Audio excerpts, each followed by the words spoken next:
Baik, sebelumnya Assalamualaikum warahmatullahi wabarakatuh. Perkenalkan, nama aku Wahyu Anam Zulfikri. Aku dari kelas IF01 dengan NIM 22 11 45 93. Nah, pada video kali ini nantinya aku akan menjelaskan mengenai materi sorting pada mata kuliah struktur data. Oke, langsung saja kita masuk ke dalam materinya. Nah, yang pertama yaitu apa itu sorting?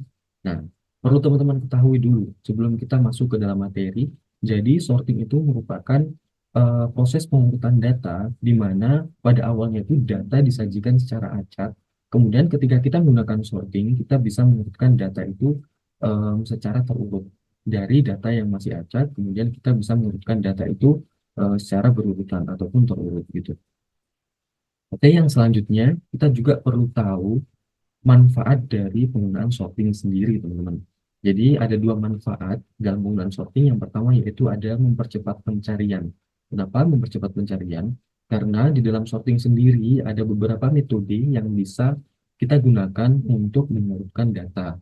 Dan kita bisa mencari data tersebut dengan cepat.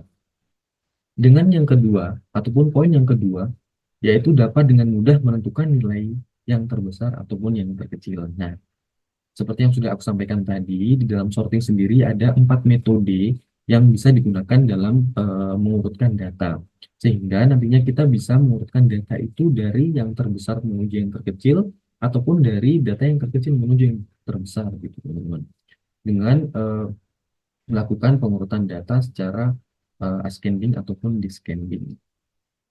Baik, yang selanjutnya ada beberapa metode sorting. Di sini ada 4 metode, teman-teman, dalam melakukan sorting sendiri. Yang pertama yaitu ada bubble sort, yang kedua ada selection sort, yang ketiga ada insertion sort, dan yang keempat ada quick sort. Oke, nantinya kita akan bahas satu persatu mengenai poin-poin dari metode sorting sendiri. Selanjutnya kita masuk ke poin yang pertama. Oke, untuk poin yang pertama yaitu ada bubble sort sendiri. Jadi bubble sort itu merupakan metode gelembung ataupun bisa dibilang metode gelembung, teman-teman ya.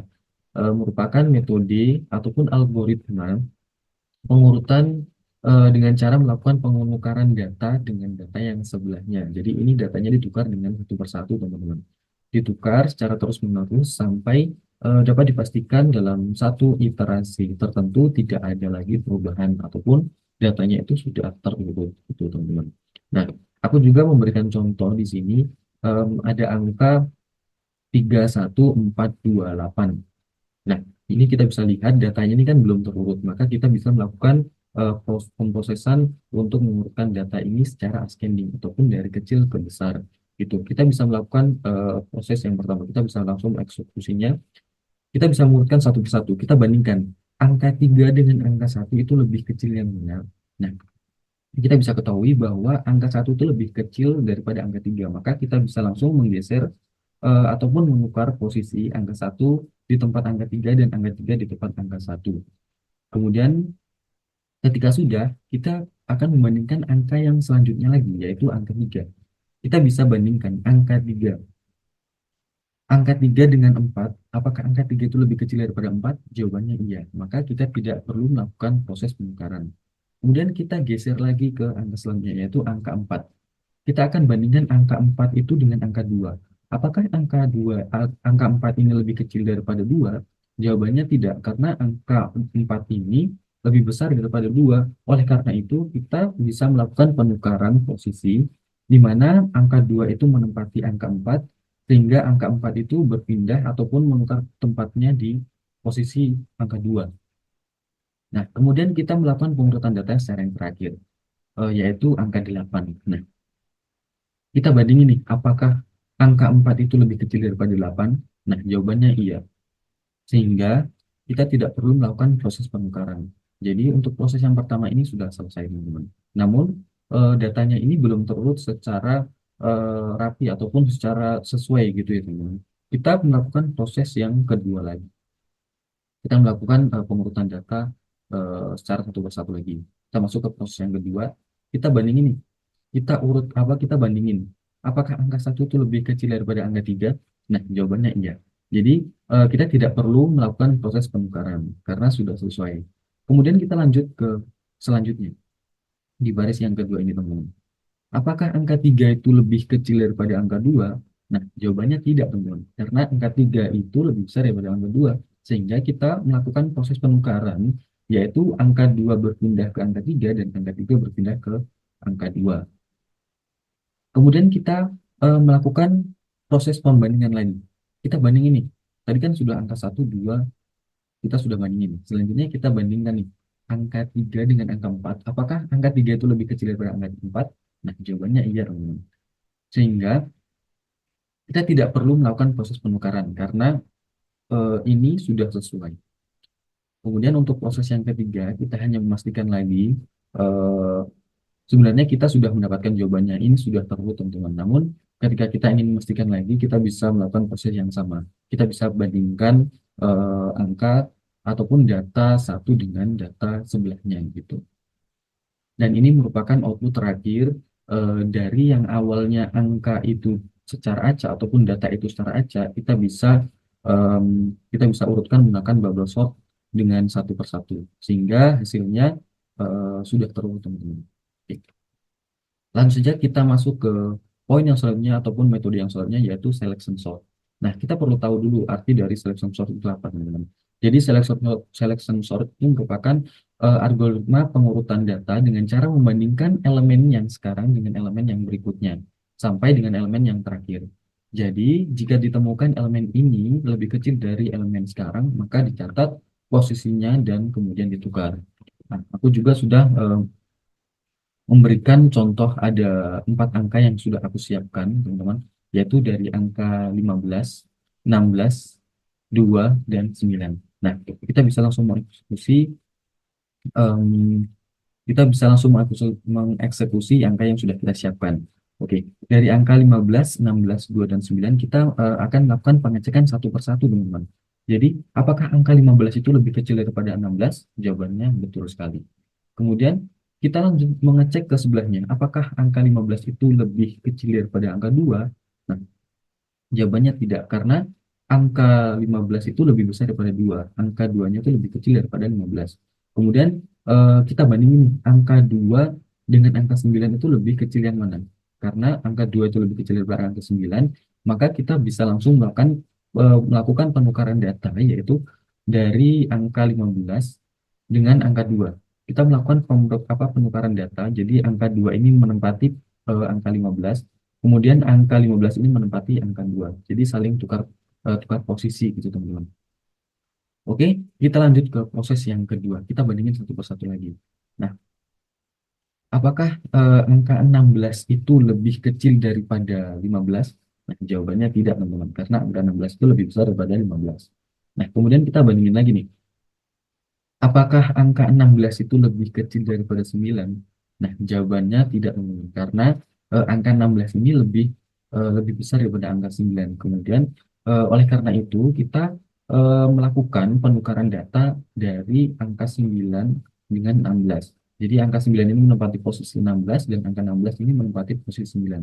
Jadi, untuk proses keduanya seperti ini, teman-teman. Kita sudah melakukan pengurutan data satu persatu.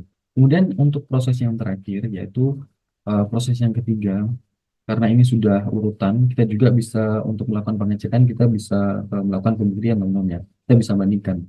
Apakah angka 15 itu lebih kecil daripada 16? Nah, jawabannya betul sekali, teman-teman. Karena angka 15 ini lebih kecil daripada 16, maka kita tidak melakukan proses penukaran karena ini sudah sesuai. Jadi, untuk pengurutan data jadi untuk pengurutan data menggunakan selection sort itu sudah sesuai sampai proses ketiga ini, teman-teman.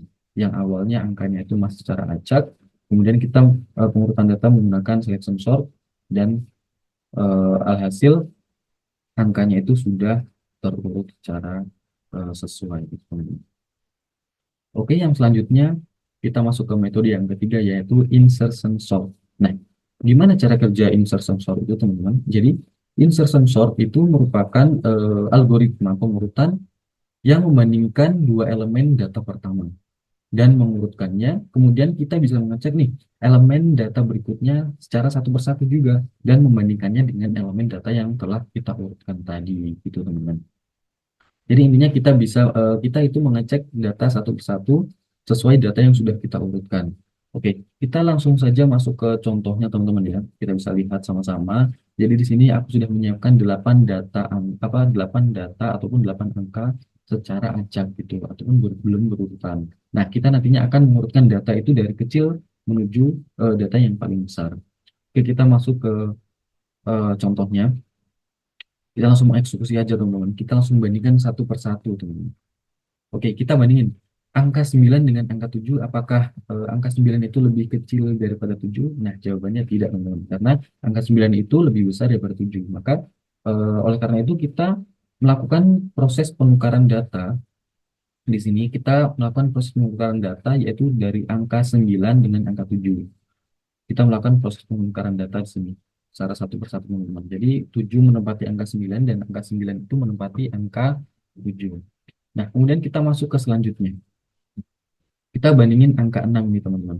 Nah, apakah angka 6 itu lebih kecil daripada angka 7 dan angka 9? Nah, jawabannya betul sekali teman-teman. Karena angka 6 itu lebih kecil daripada dua angka itu, maka kita bisa langsung menggeser saja angka 6 itu di posisi bagian paling kiri teman-teman.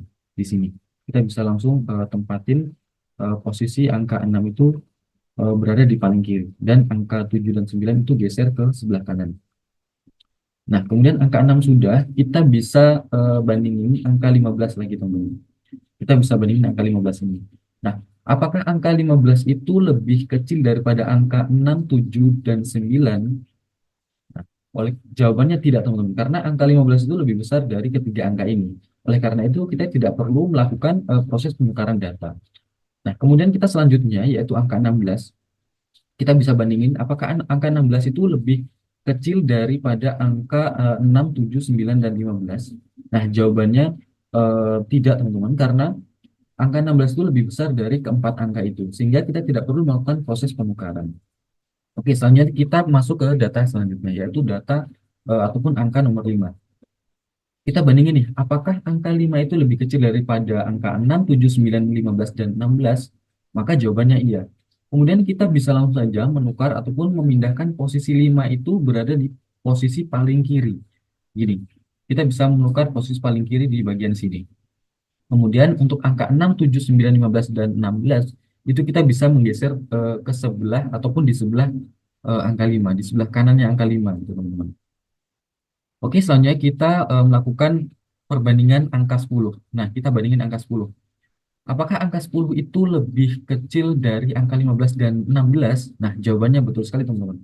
Oleh karena itu, kita bisa langsung saja menukar posisi angka 10 itu di sebelah kanan angka 9. Di sini, teman-teman. Nah, nanti jadinya seperti ini. Kita bisa langsung saja menukarnya itu bisa di bagian kiri sendiri, di bagian tengah, ataupun di bagian akhir sesuai dengan angka yang kita urutkan. Kemudian angka yang terakhir yaitu angka 11. Nah, kita bisa kita bisa bandingin angka 11. Apakah angka 11 itu lebih kecil daripada angka 15 dan 16? Maka jawabannya iya. Oleh karena itu, kita bisa melakukan penukaran data ataupun pemindahan data. Angka 11 ini kita bisa taruh di sebelah 10. Angka 10. Oleh karena itu, di hasil yang terakhir, datanya itu sudah berurutan secara ascending dari kecil ke besar, teman-teman. Teman-teman bisa lihat sendiri ya, dari angka yang awalnya dari 9, 7, 6, 15, 16, 5, 10, dan 11. Setelah menggunakan cara insertion sort, kita bisa mengurutkan data itu secara berurutan dari yang terkecil menuju yang terbesar. Oke, kita masuk ke metode yang selanjutnya ataupun metode yang terakhir. Jadi metode yang terakhir itu ada metode quicksort, di mana algoritma quicksort itu merupakan algoritma untuk mengurutkan data dengan pendekatan rekursif. Proses pengurutan dilakukan dengan pemecahan kumpulan data menjadi dua bagian berdasarkan nilai pivot yang dipilih. Nah, sebelumnya teman-teman pasti belum tahu apa itu pivot. Jadi, akan menjelaskan sedikit mengenai pivot. Jadi, pivot itu merupakan nilai utama atau nilai pilihan dari data yang sudah kita cantumkan atau data yang sudah kita punya gitu. Jadi misal gini, aku mempunyai 7 nilai ataupun 7 angka. Nah, kita bisa memilih nilai pivot itu di tengah, di samping, ataupun di samping kiri ataupun samping kanan ya teman-teman, sesuai dengan keinginan kita. Jadi nilai pivot itu merupakan nilai utama. Jadi ketika ada 7 data, kita bisa menggunakan data tengah-tengah untuk sebagai nilai pivot sendiri. Jadi untuk pemilihan pivot itu ada 2 cara juga, teman-teman. Jadi untuk yang pertama, pivot dipilih elemen pertama, elemen terakhir, ataupun elemen tengah, sesuai dengan apa yang sudah sampaikan tadi. Kemudian pivot itu bisa dipilih secara acak dari salah satu elemen array. Nah, untuk apa contoh pivot sendiri, aku akan berikan contoh seperti ini, teman-teman. Baik, teman-teman, selanjutnya kita akan melakukan proses pengurutan data menggunakan pivot, yaitu aku sudah mempersiapkan ada 7 angka. Yang pertama yaitu ada angka 9, angka 4, angka 2, 7, 10, 1, dan 5. Nah, kemudian dari 7 angka ini kita harus menentukan pivotnya dulu, teman-teman. Yaitu karena angkanya ada 7, maka kita bisa langsung saja menentukan pivot yang paling tengah. Jadi aku memilih angka 7 ini sebagai pivot, gitu teman-teman. Nah, kemudian ketika kita sudah menentukan pivotnya, kita membuat partisi, yaitu partisi kanan dan kiri. Karena untuk pembagiannya itu sudah sama. Kenapa kita harus membuat partisi? Karena nantinya akan lebih mudah dalam kita melakukan proses pengurutan data secara satu persatu, teman-teman. Nah, ini ada 3 kolom di partisi 1 dan 3 kolom di partisi 2. Selanjutnya kita langsung saja melakukan pengurutan data, yaitu dari partisi pertama. Yaitu kita bisa melakukan pembandingan data, yaitu dari angka 9. Nah, apakah angka 9 ini lebih kecil daripada angka 7? Nah, karena jawabannya tidak. Karena angka 9 ini lebih besar daripada angka 7. Nah, kemudian kita bisa menaruh angka 9 ini di sebelah kanan angka 7. Karena posisinya dia lebih besar daripada 7, maka kita bisa menaruh di bagian kanan gitu. Nah, kemudian karena angka 9 sudah selesai, kita maju ke angka selanjutnya. Kita bandingin nih angka 4. Kita bandingin, apakah angka 4 itu lebih kecil daripada 7? Maka jawabannya betul, teman-teman. Sehingga kita bisa menaruh angka 4 ini di kolom yang masih kosong di bagian paling kiri. Karena dia dia itu lebih kecil daripada angka 7, teman-teman. Kemudian kita akan lanjut ke selanjutnya, yaitu angka 2. Nah, kita bisa bandingin apakah angka 2 itu lebih kecil daripada 7? Maka jawabannya betul sekali, teman-teman. Karena angka 2 itu lebih kecil, maka kita bisa menaruh angka 2 itu di kolom yang masih kosong di bagian sebelah kanan angka 4 ataupun sebelah kiri angka 7 gitu, teman-teman. Kita bisa taruh ke kosong.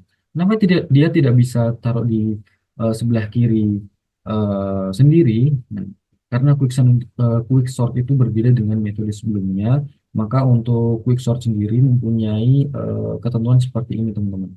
Jadi dia bisa hanya bisa mengisi di kolom yang masih kosong gitu, teman-teman. Nah, kemudian kita bandingin lagi karena angka 2 ini sudah kita bandingin, maka kita berpindah ke partisi yang selanjutnya, yaitu partisi kedua. Lebih tepatnya di angka 10. Nah, kita bandingin nih, apakah angka 10 itu lebih kecil daripada angka 7? Maka jawabannya tidak, teman-teman. Karena angka 10 itu lebih besar daripada angka 7, maka kita bisa menaruh angka 10 itu di kolom yang masih kosong di sebelah kanan. Kita bisa menaruh di sini. Maka hasil nanti akan terjadi seperti ini. Seperti ini, teman-teman. Oke. Selanjutnya kita akan melakukan perbandingan di angka selanjutnya lagi, yaitu angka 1. Nah, kita bandingin nih angka 1. Apakah angka 1 itu lebih kecil daripada angka 7? Maka jawabannya iya, teman-teman. Oleh karena itu, kita bisa menaruh angka 1 ini di kolom yang masih kosong, namun tempatnya di sebelah kiri angka 7. Kita bisa taruh di sebelah sini. Maka hasilnya seperti ini. Oke. Selanjutnya kita bandingin angka yang terakhir, yaitu angka 5. Nah, kita bandingin nih, apakah angka 5 itu lebih kecil daripada angka 7? Maka jawabannya iya. Kemudian kita bisa menaruh angka 5 ini di kolom yang masih kosong, namun tepatnya di sebelah kiri angka 7. Kita bisa taruh di sini. Maka hasilnya seperti ini, teman-teman. Nah, kemudian setelah seperti ini, semua kolom sudah terisi, maka kita bisa menentukan kembali ataupun kita bisa membagi partisinya lagi, gitu. Karena tadi 7-nya itu berada di sini, pivot pertama, kemudian 7-nya itu ada di kolom nomor 5, maka kita membandingin pivotnya ataupun pivotnya di sebelah sini ya, teman-teman, di pivot yang awal. Kemudian partisinya sekarang menjadi 4 untuk partisi yang pertama, dan partisi yang kedua itu adalah 3 kolom gitu, teman-teman, sesuai dengan pivot yang pertama, teman-teman, sebagai pembatas. Kemudian kita masuk ke selanjutnya. Karena tadi sudah ditentukan partisinya, kita sekarang menentukan pivotnya, teman-teman. Jadi pivotnya aku ingin menentukan elemen yang paling kiri dan yang paling kanan, yaitu angka 4 dan angka 10. Nah, kita bisa bandingin lagi nih, seperti cara yang tadi. Kita bisa bandingin apakah angka 4 itu apakah angka 2 itu lebih kecil daripada angka 4. Nah, jawabannya iya. Oleh karena itu, kita bisa menaruh angka 2 di sini. Nah, sebenarnya itu angka 2 itu ditaruh di sebelah kanan sendiri, teman-teman. Di sebelah kiri, mohon maaf. Di sebelah kiri sendiri, teman-teman. Namun, karena kita tahu ada angka yang lebih kecil daripada angka 2, yaitu angka 1, maka kita langsung saja memberikan space di sini untuk angka 1. Namun, kita melakukan pengujian satu persatu gitu teman-teman.